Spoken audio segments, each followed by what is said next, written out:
Las otras carreras, las otras producciones son mano de obra no calificada y ya la gente no quiere trabajar por un salario bajito, porque en el campo normalmente aquí la gente no tiene con qué pagarle a un trabajador todas sus prestaciones, ¿sí? O sea, la persona va, me trabaja un día por cierta plata, pero yo no le pago prima, no le pago vacaciones, no le pago cesantías. Es muy complicado porque uno no tiene con qué, la producción no da. Flaxo Radio presenta Las Patriotas, un podcast en donde compartiremos diversas discusiones sobre un espacio muchas veces olvidado, la ruralidad. Queremos romper estereotipos y demostrar que lo rural es mucho más que agricultura y folclore. A través de entrevistas, debates y experiencias personales, te invitamos a descubrir la diversidad y el dinamismo de este espacio. Acompáñanos en este viaje sonoro por la ruralidad, donde tu voz y mi voz resuenan con fuerza y transformación. Les damos la bienvenida a este podcast donde 3 mujeres jóvenes con raíces y experiencias diversas, desde la costa y la sierra ecuatoriana hasta el bosque sucandino colombiano, tejen conversaciones sobre la ruralidad contemporánea, con el objetivo de difundir información en torno a diversas investigaciones, al mismo tiempo que conversamos con otras personas sobre la ruralidad. Como les contamos en el episodio anterior, hablamos sobre la pluriactividad desde el enfoque de la economía popular y solidaria. Hoy queremos llevar esa conversación un paso más allá, explorando una ruralidad que se reinventa. En el caso práctico de la diversificación económica en Yolombó. En esta ocasión abordaremos la pluriactividad desde una mirada turística y sustentable, que refleja cómo las comunidades rurales buscan nuevas formas de generar ingresos sin dejar de lado su identidad y entorno. Así es, Elena. Las áreas rurales, además de ser territorios ricos en saberes y recursos, también enfrentan importantes desafíos económicos y sobre todo profundas desigualdades, ¿no? Muchas familias campesinas, especialmente aquellas de bajos ingresos, de bajos recursos, se ven en la necesidad de siempre de buscar unas nuevas formas de sustento, ¿no? Que van más allá de la agricultura tradicional, que ha sido sustento en otros espacios históricos, pero ahora ya no es suficiente, ¿no? Y a este proceso justo de diversificación productiva, digamos, dentro de los espacios rurales, se le llama la pluriactividad, que se ha convertido en una estrategia clave, ¿no?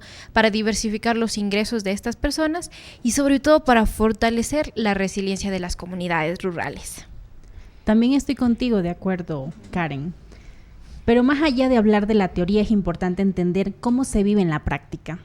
Por eso hoy tenemos 2 invitados muy especiales que nos compartirán una experiencia desde el municipio de Yolombó. Hoy nos acompaña nuestra querida compañera Yesenia, quien en clase, en los podcasts y en todos los espacios siempre tenemos esas conversaciones sobre Yolombó, pero hoy cambia de faceta en este espacio como entrevistada. Asimismo está con nosotros Humberto Calac Mazo, quien es zootecnista de la Universidad Nacional de Colombia. Ha trabajado en diferentes ramas de la producción pecuaria, como avicultura, ganadería bovina y bufalina. En la actualidad vive en el municipio de Yolombó, Antioquia, Colombia, en una finca que fue comprada para ser utilizada en ganadería, pero que ha ido cambiando lentamente hacia el turismo como un proyecto de avistamiento de aves, quien también nos traerá una mirada profunda sobre los procesos de diversificación económica en la zona. Bienvenidos. Para entrar en contexto, me gustaría iniciar con Yesenia. Coméntanos, por favor, cómo es Yolombó, a qué se dedican los yolombinos, y asimismo, posteriormente, pues el señor Humberto puede complementar las ideas, pues este es un espacio abierto. Sí, Jess esta vez no nos pudo acompañar primero, no nos acompaña como aquí nuestra compañera de estudio y más bien ahora está desde lejos porque también se encuentra un poco indispuesta, pero dándolo todo por las patriotas. Bueno, muchas gracias, chicas, gracias por también tenerme en cuenta como invitada. Y bueno, sí, yo sé que de pronto ya las tengo un poquito cansadas hablándole de Yolombó todo el tiempo, pero bueno, que este sea una oportunidad para profundizar y de pronto ponerle cara o ponerle rostro a Yolombó también. Entonces, bueno, Yolombó, pues además de que tiene muchos recursos naturales y que cuenta con una gran biodiversidad, eh, pues también tiene, por ejemplo, un gran patrimonio arquitectónico, como es el templo, cuenta con un patrimonio también cultural e histórico que va de la mano con lo que alguna vez les comentaba, que uno de los escritores más importantes de Colombia, que es Tomás Carrasquilla, escribió una novela que se llama La Marquesa de Yolombó. A partir de ahí, pues como contando como una tradición desde la minería que hay en Yolombó. También tenemos arte rupestre con petroglifos, por ahí pasó también el tren, el ferrocarril de Antioquia, entonces ahí también como desde ahí algunas cositas. Y como dentro de lo que nos trae hoy aquí, pues Yolombó es un municipio, como podríamos decir, rural, porque la mayoría del territorio es rural y la mayoría de la población también es rural, que de alguna manera también se identifica como campesina. Entonces, bueno, las actividades productivas, como ya les hemos visto también en clase, están enfocadas como en el cultivo de la caña, la producción de la panela, como desde ahí. Y hoy, por ejemplo, don Humberto nos va a hablar del turismo que está en auge en Yolombó, y hay algunas otras cosas como la ganadería, la porcicultura, que es un grave problema, y ya les comento. Y ahorita hablamos un poquito de la minería. Jess, perdón quisiera que nos cuentes, porque algunos de nuestros radioescuchas tal vez no saben en dónde está ubicado y todo, y cuéntanos qué es un municipio también, porque algunos no. Es verdad. Sí, lo tenía presente. Pues sí, Yolombó es un municipio que está en el nordeste de Antioquia, en Colombia, y está como en la cordillera central, si no estoy mal. Y no sé si se me escapan algunas cositas. ¿Qué es un municipio? Bueno, un municipio, tenemos Colombia, luego tenemos los departamentos, que sería Antioquia, y luego tenemos los municipios. Y dentro de los municipios están las veredas, que son las zonas rurales. Creo que en Ecuador les dicen parroquias. Sí, en Ecuador tenemos otra división, por eso me parecía pertinente como hacer esa aclaración.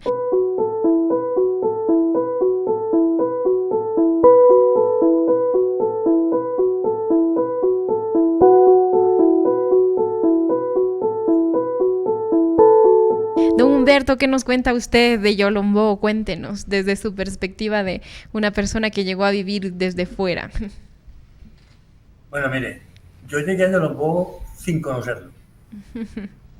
Llegué a trabajar en mi profesión, compré un pedacito de tierra completamente preparado para ganadería. O sea, si uno habla de ganadería, entiende que es tierra deforestada. No es cierto, es lo más normal. Eso hice yo. Yo compré eso y empezamos a trabajar con mi señora. En cierto momento, por problemas económicos, otros problemas de salud, la finca se fue llenando de árboles. Y a medida que se fueron llenando los árboles, llegando árboles, fueron llegando animales. Esa era una zona donde la gente iba mucho a cazar, ¿sí? No estaba tranquilo en su casa cuando escuchaba perros, oía escopetas. Entonces empezaban a llegar animales y yo empecé a preocuparme y empezar ya como a ponerme las pilas a cuidar, ¿sí? Estar muy pendiente si sentía ruidos de perros y de gente, iba y los buscaba y hablaba con la gente para convencerla que no hicieran daño. A medida que eso fueron hasta más o menos hace como 6 o 7 años. Yo le ponía comida a los pajaritos, pero sin ninguna intención, o sea, solamente como por ayudarles. Y en algún momento ya llegaron pájaros muy raros que la gente normalmente no veía ni conocía. La gente de la región, yo le tomaba la foto a un pajarito y le preguntaba, digamos, a la gente de aquí a los que sabían, a los que manejan las oficinas agropecuarias en el pueblo, ve, ¿qué pájaro es este? Y nadie conocía, ¿sí? Hasta que ya logré que me empezaran a identificar la gente que sí sabía de pájaros y empezaron a llegar. Porque aquí hay pájaros que son propios solamente de la región, ¿sí? No se ven en ninguna otra parte. Entonces, con eso he logrado que la gente llegue y venga a buscarlo precisamente a uno. Así fue que nosotros empezamos. Y ahí vamos luchando. luchando y tratando de convencer a la gente que se meta en este programa, porque es un programa que uno trabaja más suave, conserva, protege, y fuera de eso le entran sus centavos. Uno puede que allá no tenga empleados, pero uno viene y merca al pueblo, ¿cierto? Y esa es la retribución que uno hace, mueve la economía del pueblo. Quería hacer un comentario respecto a lo que dijo Yesenia. Yo tengo los dos puntos de vista de lo que es el campo. O sea, lo tengo desde el lado del turismo, pero también lo tengo desde el lado de mi profesión, ¿sí? Normalmente uno dice que la ganadería, que la porcicultura es mala, ¿sí? La porcicultura no es mala, de todas maneras tenemos que producir comida para todo el mundo, ¿cierto? Hay que producir comida, no hay otra opción. Lo malo es que la gente no cumpla las normas, entonces contaminan las quebradas, ¿sí? Esa es la parte mala. Pero en todas las profesiones, en todos los campos de la producción pecuaria tenemos ese problema, y en la agrícola también, que la gente no cumple normas, el cultivo le echan veneno por cantidades alarmantes que no se necesitan. Entonces, yo pongo un ejemplo desde el punto de vista del campesino. La gente en la ciudad, cuando ve que matan un puma o un jaguar, dicen, ay, esos campesinos tan malos, vea cómo mataron el pobre animalito, ¿sí? Resulta que ese pobre animalito se me comió una de mis 2 vacas. Yo tenía 2 vaquitas y él viene y me mata una, ¿sí? Entonces uno queda, bueno, ¿qué hago? Y no hay otra solución, nadie viene a recoger el animal para llevarse. En Colombia hay unas fincas por los lados del Guaviare, eso colinda para el lado del Orinoco, para ese lado, con Venezuela. Fincas de 50, 60 mil hectáreas, donde el tipo tiene 20, 30 mil cabezas de ganado y está dedicado a cuidar ese mismo animal. Pero es que si a él tiene 20 mil cabezas de ganado y se le comen una, el tipo no siente, ¿cierto? En cambio, si yo no tengo sino 2 o 3 y se me comen una, se me comieron el 25 o el 30% de mi capital, ¿sí? Ahora, ese tipo, allá en el Guaviare, lleva gente a ver los jaguares y los pumas, y por 8 días que están allá les cobran 8, 10, 15 millones de pesos.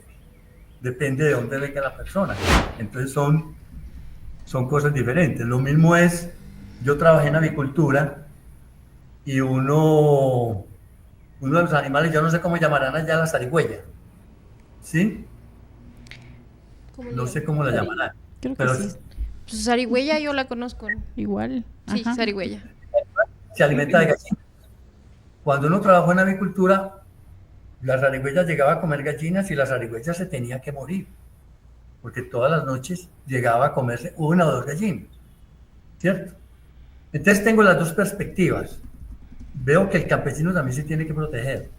Uno produciendo un cultivo de maíz y lleguen las loras y se lo dañen, entonces yo qué voy a vender y qué voy a comer, ¿sí? Ahora, con el turismo, mucha gente, yo qué estoy haciendo ahora en la finca, siembro maíz con el solo propósito de que los pájaros vengan y se lo coman, ¿sí? Para que la gente que venga me encuentre los pájaros comiendo maíz y me paguen, o sea, le estoy cobrando el maíz a ellos, ¿sí? Lo estoy cogiendo por ese lado. Le toca a uno, entonces hay que enseñarle al campesino eso, ponerlo a cuidar y a sembrar para que los animalitos les lleguen y aprovecharlo con los turistas. Ahora que está tan de moda el turismo ecológico, el turismo ambiental.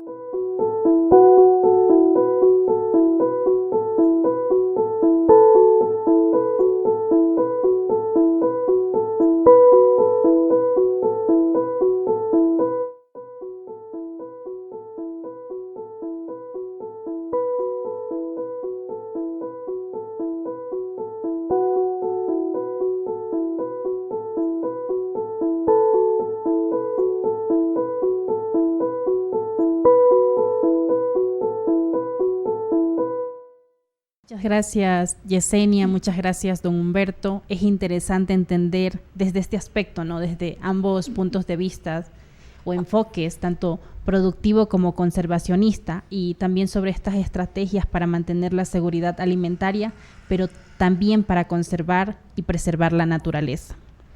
La siguiente pregunta que les tengo es, ¿cómo creen que la porcicultura, la explotación forestal, la minería el déficit de infraestructura pública han influido en las oportunidades y los obstáculos que enfrentan los habitantes rurales de Yolombó para generar ingresos? Bueno, mira, empecemos con las carreteras. Cuando yo compré hace 20 años, uno se demoraba 4 horas para venir aquí a mi casa. Ya me demoró hora y media, hora y 45. La gente que tiene carros muy buenos se demora hora y cuarto. O sea, ya esa es una gran ventaja. Anteriormente la gente no podía sacar un cultivo, no había por dónde, ¿sí? La gente producía su panela por allá en las veredas que están a 1 hora de aquí del pueblo, unas carreteras bien malas, y no había manera de sacar su producto. Ahora lo logran sacar porque ya las carreteras han mejorado mucho, ya la gente viene acá. Respecto a lo que dije ahora, por ejemplo, la porcicultura, pues crea trabajo, ¿cierto? Porque toda esa cantidad de granjas necesitan gente que se meta ahí a trabajar. Es más, ellos producen trabajo, lo difícil es conseguir el trabajador, porque ya la gente en el campo es muy complicado conseguir a alguien que venga a trabajar de un día. Lo mismo las reforestadoras, todas esas empresas producen mucha mano de obra. Lo malo es que no es calificada. Sí, normalmente el trabajador de esas cosas no es un trabajador raso. Pongo un ejemplo, digamos, aquí en Yolombó está el hospital. Yo creo que el hospital es el que más trabajo produce en todo Yolombó, más mano de obra, pero tiene que ser mano de obra calificada. Por lo menos gente que hizo su bachillerato, estudió una carrera técnica, no necesariamente tiene que ser un PH ni un máster, pero mano de obra calificada. En cambio, las otras carreras, las otras producciones son mano de obra no calificada y ya la gente no quiere trabajar por un salario bajito, porque en el campo normalmente aquí la gente no tiene con qué pagarle a un trabajador todas sus prestaciones, ¿sí? O sea, la persona va, me trabaja un día por cierta plata, pero yo no le pago prima, no le pago vacaciones, no le pago cesantías. Es muy complicado porque uno no tiene con qué, la producción no da. Ese es el punto más importante con la cuestión de obtener trabajadores y pagarles un salario. Cuéntame, Jess, tú un poco que nos contabas que en tu vereda vives de cerca como la porcicultura, vives como una cosa cercana. Cuéntame cuál es tu perspectiva frente a esto, ¿no? Sí, yo creo que mi visión es un poquitico alejada de la de don Humberto, aunque yo también estoy de acuerdo pues en que es posible que se produzca trabajo. Sin embargo, don Humberto y yo vivimos en la misma vereda, nos ha impactado de manera distinta la porcicultura. Mi casa sí está muy cerquita de una marranera, que es como le llaman a estos espacios pues donde crían a los cerdos. Entonces, pues por ejemplo ahí se evidencia un montón la contaminación, o sea, del agua, del aire, del suelo, como que es muy, muy, muy evidente. Y pues por ejemplo, como haciendo una mirada retrospectiva de lo que era antes la vereda, pues antes era como una finca que era para la ganadería, y luego se empezó a parcelar, y gran parte de esos espacios o esos terrenos los compró, por ejemplo, la porcicultura, porque necesita comprar también hasta donde está la quebrada para poder echar el desecho allá. Entonces, bueno, listo. Don Humberto es el invitado perfecto para que nos cuente bien entonces cómo funciona el tema allá, porque eso es como lo que yo he visto y lo que he percibido, y que se gasta muchísima agua también en su mantenimiento y en que esté limpio. Pero bueno, en otros aspectos también Perdón que te interrumpa, Jess, pero no me queda claro. La porcicultura está compuesta es como tiene un carácter muy empresarial, o sea, de una cosa individual, o es como entre varias personas que hacen la porcicultura. Ok, pues al menos en la vereda es de una familia. Es una familia como la que es dueña de estas marraneras, y a partir de ahí pues genera empleo. Sí hay empleo para las personas de la vereda, pero sí es verdad que al menos en la marranera que hay cerca de mi casa solo hay 3, creo que 4 empleados, y para hartos marranos que producen al día. Entonces, bueno, por otro lado también estábamos hablando de por ejemplo, en Yolombo hay muchas plantaciones de pino, eso también ha hecho que se deforeste un cierto terreno. El pino también tiene como sus contradicciones en cuanto a cómo deja la tierra, como todo este tema. Y también, pues al comprar como grandes extensiones de tierra, de pronto la misma población va a perder el control y el manejo de ese territorio. Entonces de pronto ya el manejo, las decisiones que se tomen ahí van a estar más direccionadas de pronto por esas empresas, por ejemplo. Yo me atrevería a hablar que hay como una medio privatización del suelo, al menos en esas veredas donde hay pino, por ejemplo. Y la minería, yo con la minería sí tengo una visión mucho más amigable, que por ejemplo, yo les he comentado a ustedes que para mí un campesino también es un minero. Entonces, de alguna manera sí tengo ahí como medio sentimientos encontrados, porque yo sé que la minería pues sí tiene varios problemas ambientales, puede crear deslizamientos, dañar los ríos, pues hay como un montón de afectaciones. Sin embargo, pues Yolombo es un municipio con una tradición minera muy grande, y en Yolombo se habla más bien de una minería artesanal y ancestral. Entonces es una minería muy aluvial, muy de usted llegar con la batea al río a sacar el oro. Entonces, más bien, pues lo que yo pensaría, y como les hablaba ahora de la novela La Marquesa de Yolombo, está basada es como en esa minería. Yolombo y muchos municipios aledaños pues eran como grandes minas de oro, que ahora ya no hay tantas, al menos no en Yolombo, pero se conserva como esa visión más artesanal y ancestral. Entonces sí me parece que incluso en Yolombo se habla de propuestas agromineras. Entonces como que es interesante ver cómo de pronto puede ser sostenible, no solo ambientalmente, sino de manera como social y técnicamente también. Don Humberto, Bueno, cuéntenos usted sobre la porcicultura, porque ahí teníamos medio un debate. Sí. Bueno, mira, no. A ver, lo primero en Colombia hay unas cuestiones que se llaman corporaciones autónomas regionales, que son las que ponen las reglas en las cuestiones del medio ambiente en el campo. Entonces, todas las marranas tienen que cumplir ciertos requisitos que ellos los exigen.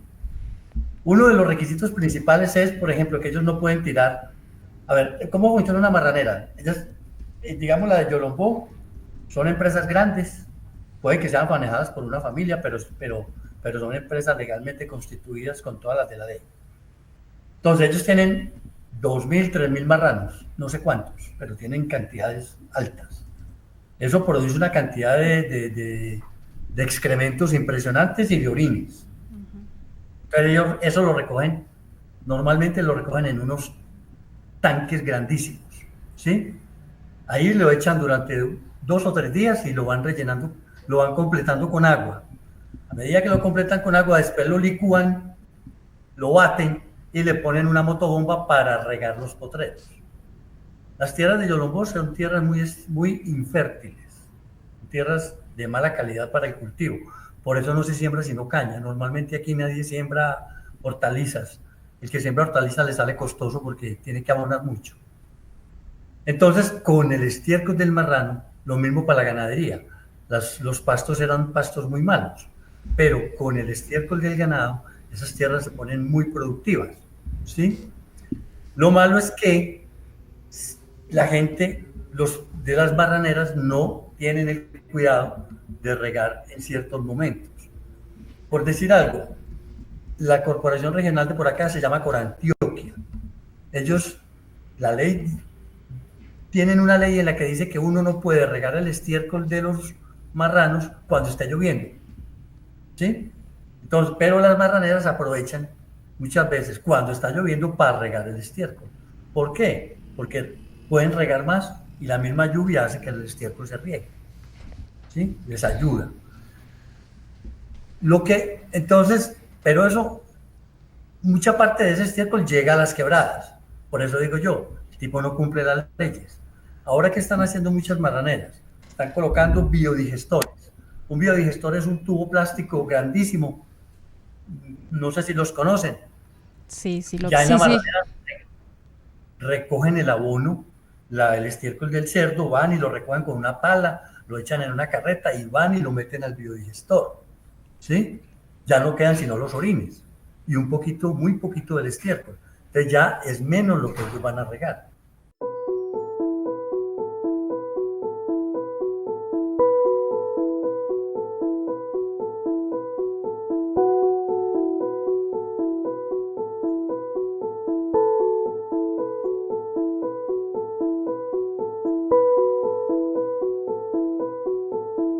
¿Sí? Y te van a contaminar menos, pero por eso tiene que ser que los dueños de las marraneras se pongan en ese trabajo y la gente también se ponga en la misma lucha. Si yo veo que el tipo está haciendo las cosas mal hechas, voy y hablo con él, hermano, usted está haciendo el trabajo mal hecho, si el tipo no corrige, pues voy y lo denuncio. Pero la gente no denuncia de miedo no, de pereza. Pues porque el de la marrera no me va a venir a matar, pues porque yo le pongo una denuncia de esa, ¿cierto? Pero hay que ponerles una denuncia, ya viene la corporación regional por Antioquia, los pone en cintura, les cobra unas multas y ellos tienen que hacer las cosas claras. La finca mía, en la tierra mía, cogen el agua más de 15 familias. Me pusieron una marranera en la parte de atrás. El único, gracias Carlos, el único que empezó a pelear fui yo. Cuando llegué a pues yo tengo 2 quebraditas que pasan por esa marranera. Entonces ellos dejaron, llegamos casi que a un acuerdo implícito, que una no la contaminaban. Y el resto de la gente, las 15 familias que se benefician del agua, se quedaron quietas. No se metieron en ninguna pelea, que ellos no querían pelear con esa gente. Ahora, yo tengo mi agua limpia, y como ellos no han querido ponerle denuncia a los tipos, están con el agua sucia. Pero es eso, uno también tiene que exigir, preocuparse por las cosas. Uno no puede venir a este mundo pues a pasar sin pena ni gloria. Muchas gracias por su perspectiva también. Me parece importante como conocer las dos perspectivas. Siempre hay una perspectiva del centro. Siempre una historia tiene 3 versiones, ¿no? La del uno, la del otro y la que de verdad es. Cuéntanos. Falta la del porcicultor. Sí. Cuéntanos, Cele. Bueno, pues justamente a mí me quedó una duda porque Jess hizo referencia sobre las propuestas agromineras. ¿Podrías explicarnos y quizás citarnos algún ejemplo? Bueno, pues realmente lo que pasa es como que en Yolombo pues hay muy pocos mineros ya, o sea, como que antes fue una labor ancestral y antes había mucha minería que también estaba apoyada desde la esclavitud, ¿cierto? O sea, la mano de obra eran los esclavos, que eso también tiene pues una historia bastante densa, pero muy interesante. Y sin embargo, pues algunos de esos mineros que todavía quedan, que ellos mismos se denominan como mineros ancestrales, pues también se dedican a la tierra o a las actividades agrícolas, por decirlo así. Entonces, de alguna manera, lo que está proponiendo esta administración municipal es como unir esas dos actividades para no satanizar, por decirlo así, o prohibir esta minería ancestral, sino hacerla un poquito más sostenible y unirla entonces con una producción agrícola o agraria también a partir de esos terrenos que ellos habitan, que casi siempre son cercanos a los ríos. En este caso es el río Porce, que es como el que atraviesa, pues por ejemplo el río Porce es donde creo que hay más minería en este momento en Yolombo, que es cerca del corregimiento de Villanueva y también en otro corregimiento que es La Floresta. Bueno, los corregimientos son como zonas rurales, pero más densamente pobladas. Entonces, sí, creo que eso sería, no sé si don Humberto tiene también conocimiento frente a eso. No, la minería ancestral está muy pequeña ya es muy poquita la gente que trabaja eso, empezando porque no los dejan trabajar en cualquier parte. Ya cualquiera, digamos, yo tengo quebradita y a mí al principio se me trataba de meter la gente. Sí, yo no dejaba. ¿Ya? Y de esa misma gente que yo los conozco, ya se dedicaron a la agricultura y se rebuscan de otra manera. Hay mucha minería en el río Porce y parte del río Nus, también hay minería, pero ya ilegal, ¿sí? Estos días había un programa donde la empresa más grande de mineros de Colombia, que se llama Mineros de Antioquia, decía que de toda la zona del nordeste, que comprende unos municipios ricos en oro, el 80% del oro que sacan es ilegal. Sí, ahí están metidas todos los grupos guerrilleros y gente con plata, porque eso necesita mucho billete. Esa es una lucha que hay aquí. Y esas mismas minerías grandes no quieren que los pequeños ancestrales les cojan un gramo de oro, a ellos no les sirve eso. Esa es una lucha en la que estamos aquí en todo este territorio, ayudar a esa gente.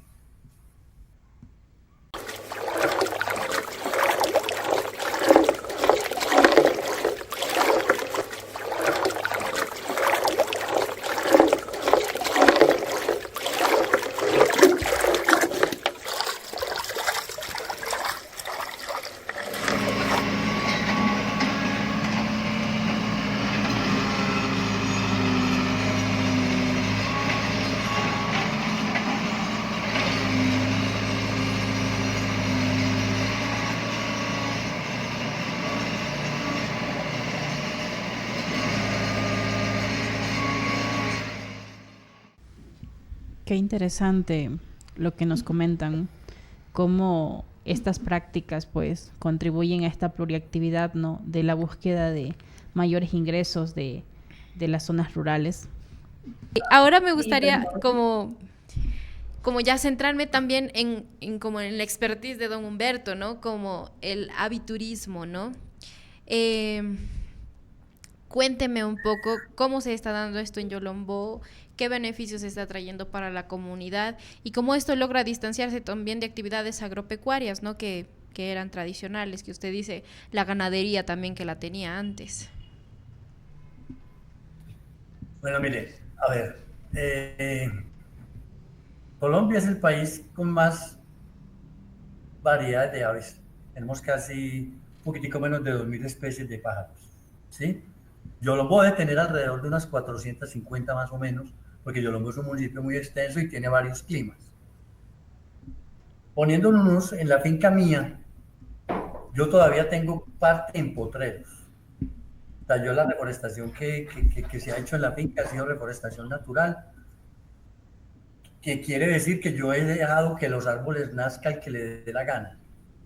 Y yo no me he puesto a sembrar, sino que he dejado las especies de la región, han ido naciendo. Ahí estaban las semillas. Yo dejé de fumigar, dejé de cortarlas con el machete, les saqué el ganado, entonces todas empezaron a crecer. Pero los pájaros, hay pájaros de parte que no tiene árboles, digamos en los potreros, hay ciertas aves. Yo tenía unos pájaros, cuando nosotros llegamos ahí hace 20 años, teníamos una variedad de pájaros que vivían prácticamente en los potreros, eran pájaros que comían semillas, comían las garrapaticas del ganado, comían los grillitos, eran unos tipos de aves. A medida que han ido creciendo los árboles, casi todos esos pájaros ya se fueron, ya no están en la finca, ¿sí? Ya es muy difícil verlos, yo tengo que ir a la finca vecina para verlos. Llegaron otros pájaros diferentes, ¿sí? Entonces, eso dentro de la finca, yo empecé a traer turistas, la gente primero por las redes sociales. La primera persona que fue, llegó por intermedio de un primo. Él oyó decir que en la finca de Humberto Cala llegaba tal pájaro. Y él dijo, ve, yo conozco un Cala. Y resulta que era un primo hermano mío y fue el que lo trajo. Ya con ese empezó el boom y el bla, bla, bla entre todos los amantes del avistamiento de aves y fueron llegando. Con eso uno, hombre, pues yo digo, si yo pudiera permanentemente tener gente en la finca, visitando, viendo los pájaros, que a mí me proporcionen una entrada económica buena, bien buena, uno fácilmente dejaba que toda la finca se volviera un monte, ¿sí? Pero eso no es así, eso es por temporadas. Hay momentos en que no viene nadie. Pasan 1 o 2 meses en que no aparece nadie. Entonces, uno tiene que tener de todas maneras sus animalitos. Yo mantengo unos terneritos o unas vaquitas, mantengo algo ahí. En Yolombó apenas estamos empezando. El que está más en firme soy yo. Hay 2 o 3 que están empezando a estudiar qué pajaritos les llegan y a mostrarse, pero apenas estamos en este proceso. Yolombó en cuestión de turismo estamos un poquito quedados porque no ha habido el apoyo. Cada alcalde llega con su plan diferente, ¿sí? Y crea su plan de turismo sin contar con nosotros, que somos los que estamos aquí y luchando porque el turismo progrese. Ellos hacen su plan pensando en que no, Yolombó dentro de 20 años vamos a llenarnos de plata con la Marquesa. Y yo llevo 20 años oyendo hablar de la Marquesa y todavía no he podido comprar la casa, ¿sí? Porque la casa de la Marquesa de Yolombó, si tú vas a un pueblo, no sé, en Quito, en Ecuador, pues no me acuerdo los próceres de allá, pero es que esta es la casa donde vivió Simón Bolívar, con seguridad que la gente va y paga para entrar a esa casa, ¿cierto? Sí. Aquí la gente viene y pregunta por la casa de la Marquesa de Yolombó, y uno que tiene que decir, no, pues es que la casa de la Marquesa de Yolombó nadie la conoce, no sabemos cuál es, ¿sí? Pero aquí hay casas antiguas, como en todas partes. A mí, ¿quién me consta, quién me puede garantizar que Simón Bolívar vivió en esa casa? Nadie, ¿cierto? Yo conocí Monpós y en Monpós había un árbol. Monpós es una de las ciudades con la arquitectura más antigua de Colombia, ¿sí? En su momento era una ciudad muy principal y ahora, entonces, había un palo, un árbol, donde estaba el aviso, aquí amarró Bolívar su caballo y la gente iba a visitar el palo, ¿sí? Yo me burlaba, yo dije, entonces, ¿qué? Ese es el cajón del caballo. Al principio la gente va a decir, no, si me dicen que por decir algo esta casa la van a poner como si fuera la de la Marquesa, la gente va a decir, no, eso no es verdad, pero dentro de 15 años, ¿quién se va a acordar? Todo el mundo va a decir, esa es la casa, ¿sí? Esa es la casa, porque todas las casas en esa época eran muy parecidas, entonces no habría problema, pero aquí yo llevo 20 años oyendo hablar de la casa de la Marquesa y nadie se ha tomado el trabajo. Ahora es que somos como 7 u 8 que hemos estado como más unidos tratando de hacer algo, pero falta que la administración nos apoye, porque eso vale mucha plata. Una casa de esas aquí vale no sé cuántos millones, 300, 400 por lo menos. Solamente por comprar el armazón, falta organizarla y montarla en forma. Entonces el turismo aquí apenas estamos tratando de organizar y eso esperamos que con el apoyo de la gente logremos llegar lejos. 300 millones son $72,600, por si acaso. Las monedas son un poco diferentes. Jess, cuéntame tú sobre el aviturismo y sobre todas estas actividades como que se han generado y tú desde la perspectiva también, porque como tú nos has contado, estás en muchos como grupos de jóvenes, ¿no? Que también como que están buscando eso. Cuéntanos. Bueno, como enfocado en el aviturismo, pues don Humberto está aquí para contarnos sobre eso, ¿cierto? Pero yo también quisiera hablar como de pronto de otras iniciativas del turismo que de alguna manera no se distancian tanto como de lo tradicional en Yolombó. Pues, por ejemplo, en Yolombó es muy común ir a visitar los trapiches. Los trapiches son como los lugares donde se muele la caña para hacer panela. Entonces, por ejemplo, hay como varias iniciativas, algunas se han perdido, otras todavía están un poquito fuertes, de ir a visitar esos trapiches, usted mismo hacer la panela y como que hacer como toda la experiencia de incluso de cómo se siembra, cómo luego se recogen las mulas y todo eso. Hay como esas iniciativas que recogen pues también algunos de los conocimientos ancestrales y campesinos, podríamos decir.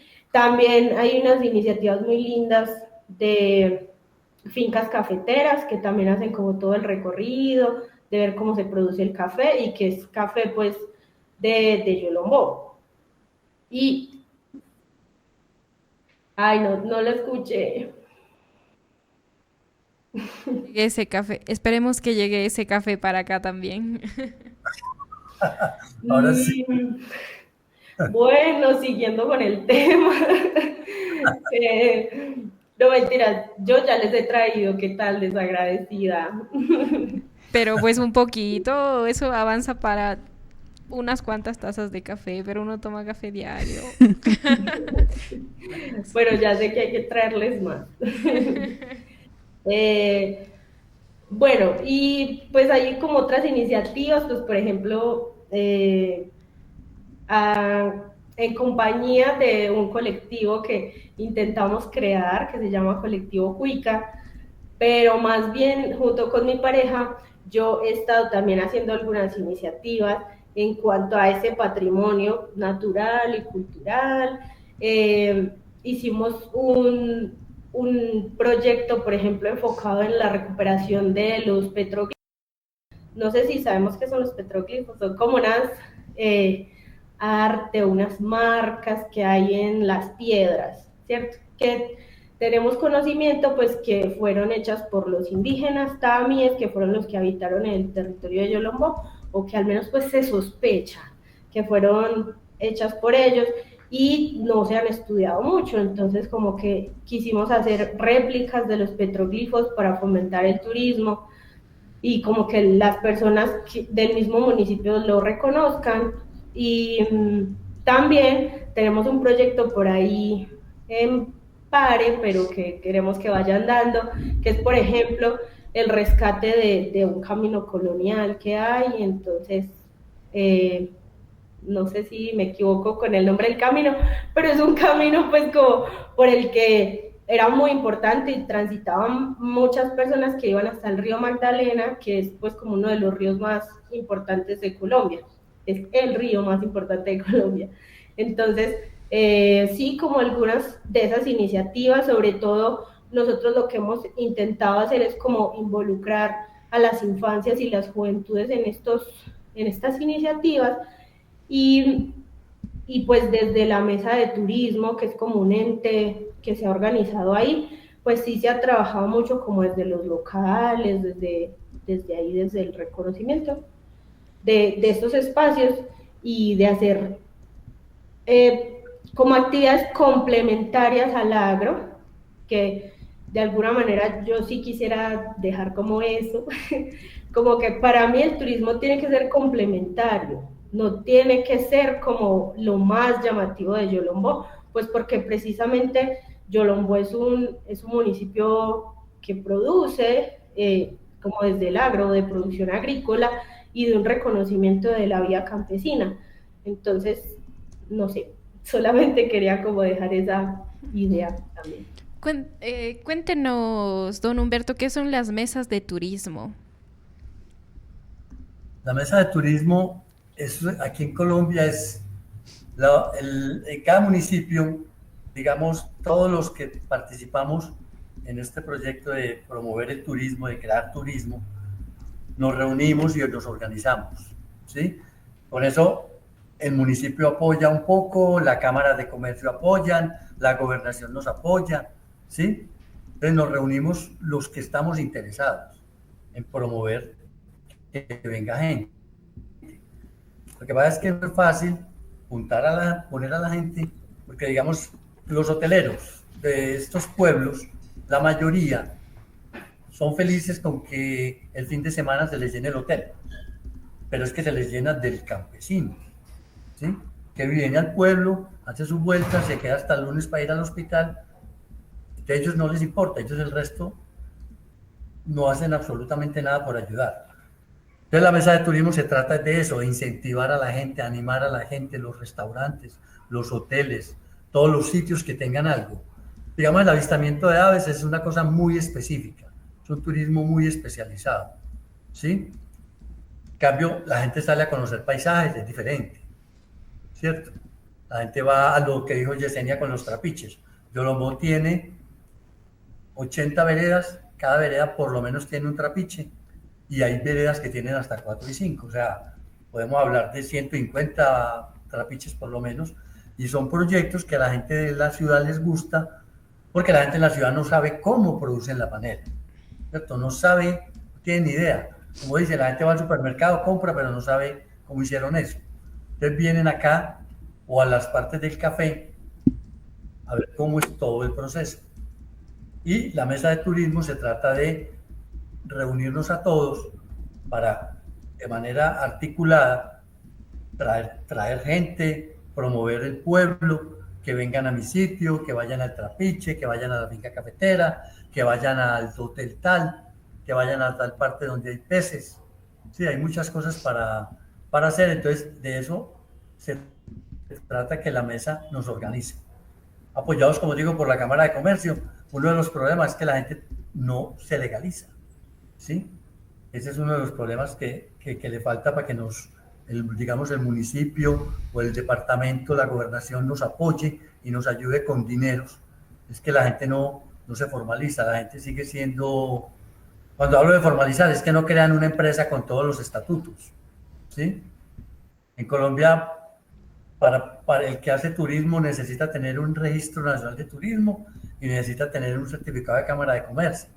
Y la gente no lo hace porque cree que tiene que pagar muchos impuestos. Y sí, paga impuestos el que tiene, creo que a partir de 120 millones de pesos empiezan a pagar impuestos. ¿Y cuándo voy a recoger yo 120 millones de pesos? Que serían $40.000, más o menos, en mensuales, con gente yendo a ver pajaritos. Jamás. Yo nunca voy a llegar a ese nivel, ¿cierto? Entonces, ¿yo qué me voy a preocupar porque me toque pagar impuestos? Si yo sé que no me va a tocar, es imposible. Entonces, y eso no lo ve la gente no se legaliza y no se formaliza, ni saca el Registro Nacional de Turismo, que es obligatorio para muchas cosas. El SENA, el Ministerio de Turismo, da incentivos, presta plata, regala plata, siempre y cuando esté formalizado, ¿sí? Pero la gente no lo hace. Aquí en Yolombó yo creo que no llegamos a 10 legalizados promotores de turismo. Es un trabajo muy largo para hacer. Muchas gracias. Muchísimas gracias.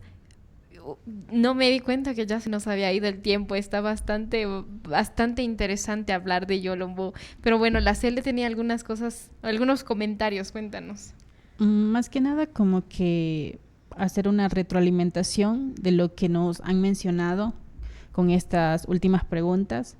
Pues de acuerdo a lo que mencionaron, estas iniciativas turísticas permiten conectar con experiencias referente a la biodiversidad aviturística de Yolombó, pero también con la parte productiva, donde permiten experimentar la vida rural, desde ese agroturismo, como lo mencionaban sobre los trapiches, los cafetales, y como cada una de las estrategias que permiten fomentar el turismo, pero también cómo se están involucrando de a poco varios actores, como lo mencionó don Humberto, desde la Mesa del Turismo.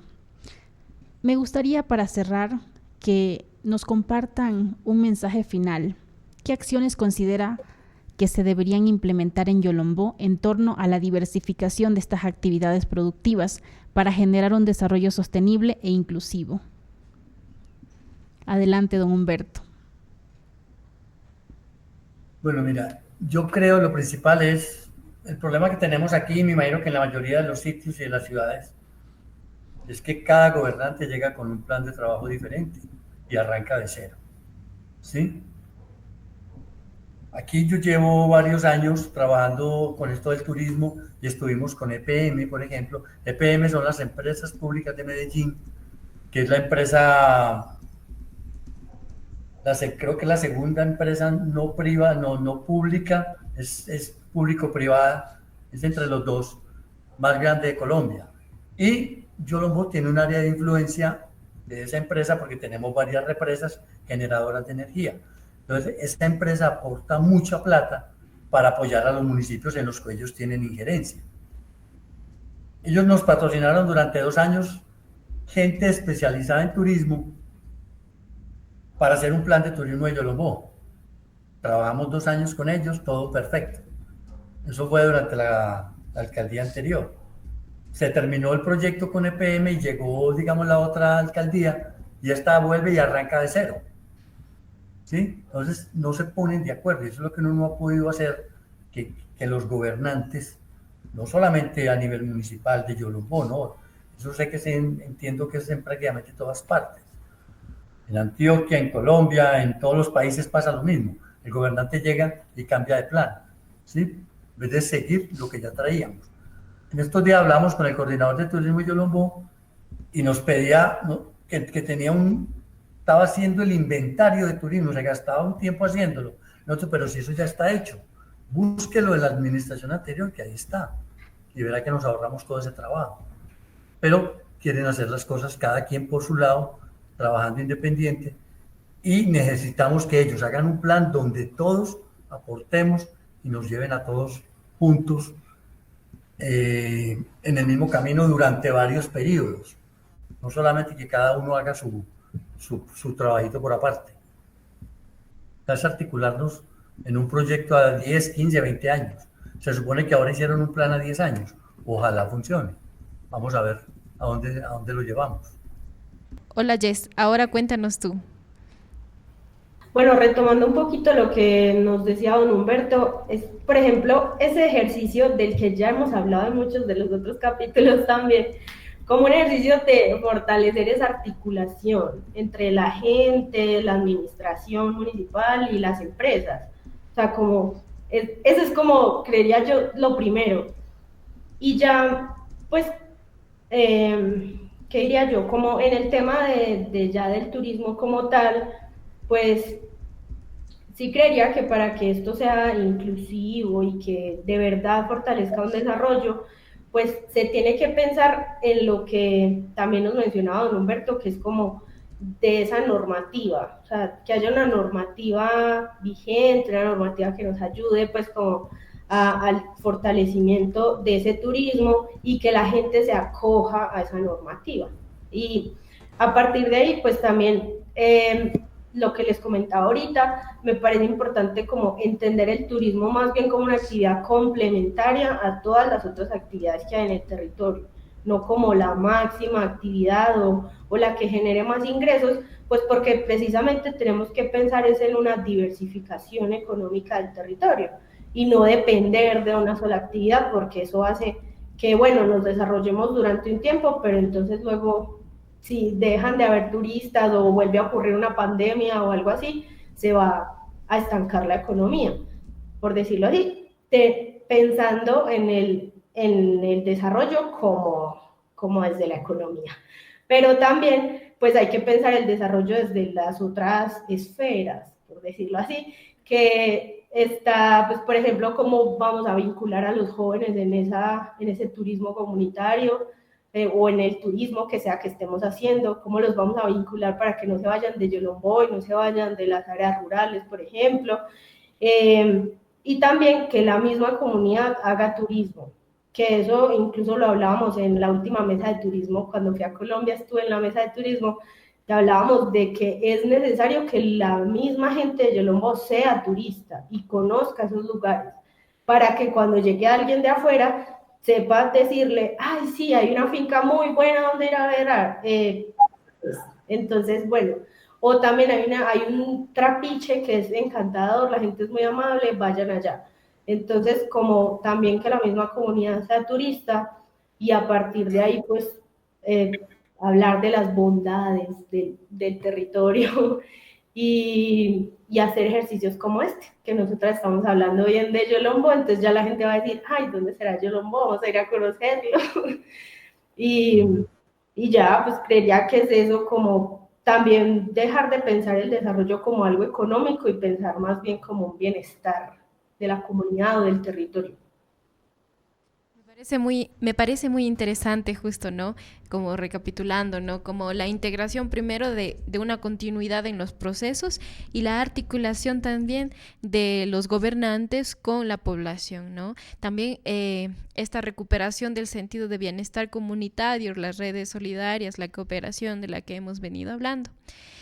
Y también viene acá una parte bien importante de la que hemos venido hablando, ¿no? Para sostener a largo plazo también es importante incorporar a esta población, ¿no? A las juventudes, dado que pues si al final se hacen todos estos procesos, pero ya el éxodo juvenil es demasiado, o sea, que los jóvenes ya vayan dejando el territorio, ¿quién se va a quedar al frente de esto, ¿no? Cuéntanos, Cele. Justamente lo que nos comentaba Yesenia nos deja una interrogante. Como en cada episodio nosotros les dejamos esas preguntas de análisis que pueden irlas contestando a través de nuestro chat. ¿Cómo creen ustedes que podrían integrarse los jóvenes y las mujeres a estos espacios rurales? Les damos las gracias por acompañarnos en este capítulo. Le damos las gracias también al señor Humberto. Ahora vamos a ir con nuestro spot publicitario también para las personas con las que nos hemos articulado para cooperar en la difusión de este espacio. Jess, cuéntanos, ¿a quién agradecemos en Colombia? Desde Colombia agradecemos al semillero, al convite académico de la Universidad de Antioquia y pues también a las iniciativas de turismo que hay en Yolombó, que ojalá se comprometan más, pero les agradecemos mucho. Muchas gracias a Radio Cascade, que nos hace también la difusión de nuestros podcasts, también a mis compañeras Yesenia y Karen, que son parte del equipo, a Angie, que está en controles. Recuerden que nosotras somos las Patriotas.